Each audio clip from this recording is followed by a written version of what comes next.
বলা হয়ে থাকে আব্দে মানাফের পুত্র হাশেম একজন সুদর্শন এবং সাহসী মানুষ ছিলেন, আর তিনি অনেক সম্মানও অর্জন করেছিলেন। অন্য ভাইদের মতো তিনিও বণিক ছিলেন।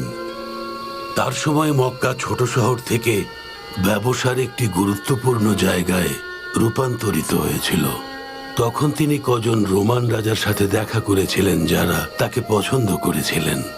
তিনি তখন রোমান ভূমিতে কুরাইশ বংশের জন্য ব্যবসার অনুমতি চেয়েছিলেন, আর পেয়েও ছিলেন।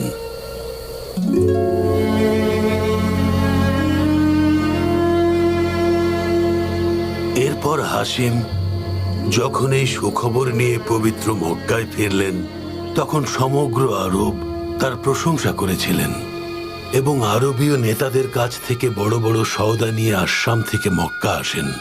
কুরাইশদের দুটি ব্যবসায়িক ভ্রমণ হয়, সেই বর্ণনা পবিত্র কোরআনুল কারিমে আছে।